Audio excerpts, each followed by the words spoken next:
سر جھکا ہوا تھا، بال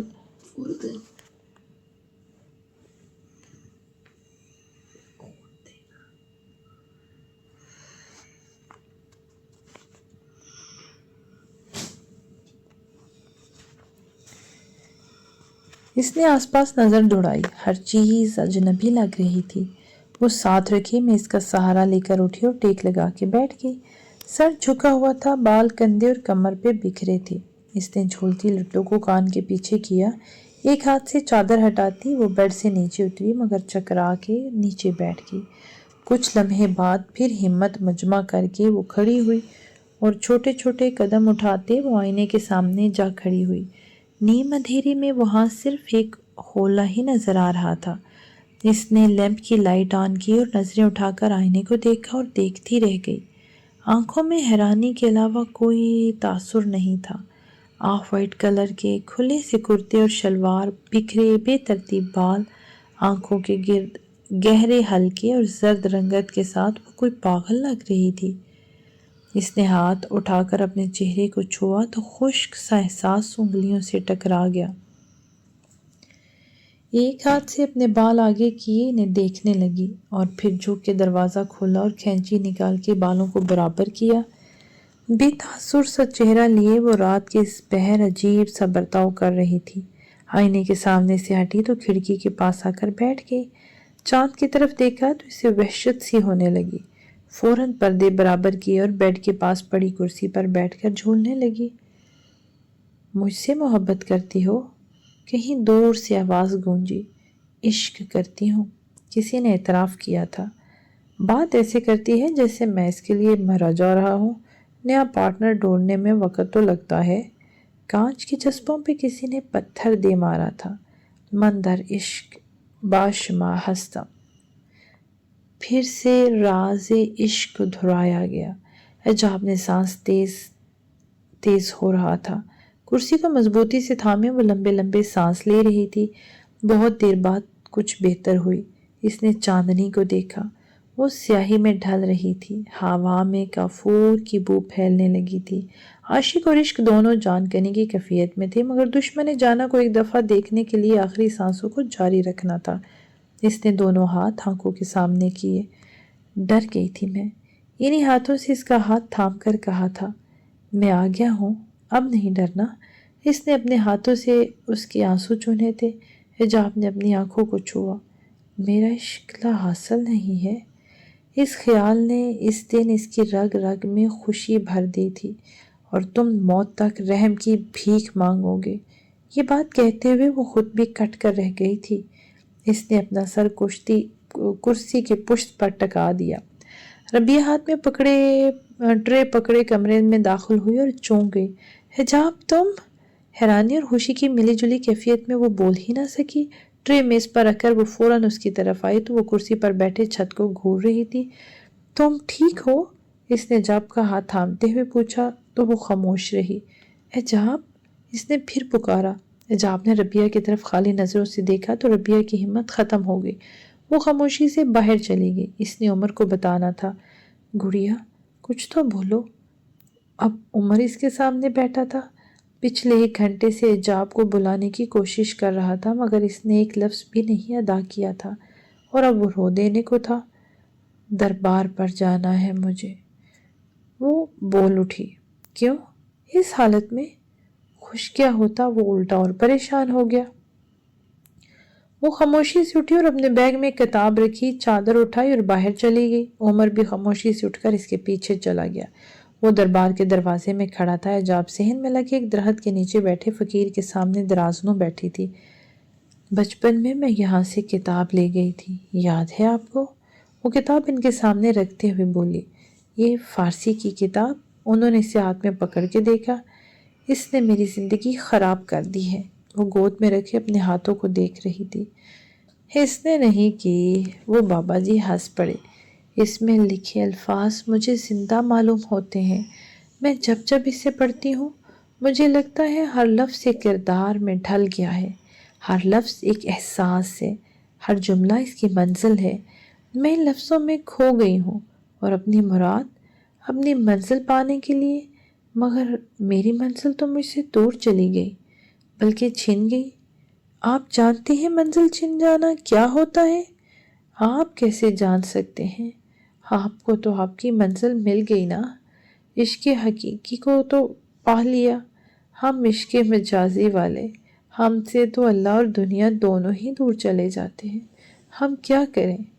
ٹوٹے لہجے، دھیمی آواز میں بولتے ہوئے اس کی آنکھوں میں اشک رواں تھے۔ اللہ تم سے دور نہیں جاتا، تم دور چلے جاتے ہو۔ اللہ تو شارک سے زیادہ قریب ہے، جانتی ہو نا؟ پھر بتاؤ اللہ دور کیسے جا سکتا ہے؟ وہ کتاب کو اپنے صندوق میں رکھتے ہوئے بولے۔ جب عشق میں ہوش و حواس سے بیگانے ہو جائیں، جب انہیں یاد کرنے کے سوا کچھ یاد نہ رہے، جب ہر سانس میں ایک ہی نام کی تسبیح کرنے لگے، جب اپنے قریب رہنے والا ہر شخص برا لگنے لگے، جب نظر ایک ہی نظر کی منتظر رہے، ایک شخص کل جہان لگے، نمازوں میں دل نہ لگے، تو اللہ دور ہی ہوا نا، تبھی تو منزل نہیں ملی۔ اپنے الفاظ پہ غور کرو، تم جواب پالو گی۔ خالق کبھی مخلوق سے دور نہیں ہو سکتا۔ عشق مجازی آزمائش ہے، جو اس آزمائش سے حلال حرام کی تمیز کرتے ہوئے گزر جاتا ہے، وہ عشق حقیقی کو پا لیتا ہے۔ جاؤ اپنی حالت پہ غور کرو۔ فقیر نے گویا اسے واپسی کا عندیہ دیا تو وہ چادر سنبھالتے ہوئے اٹھ کھڑی ہوئی۔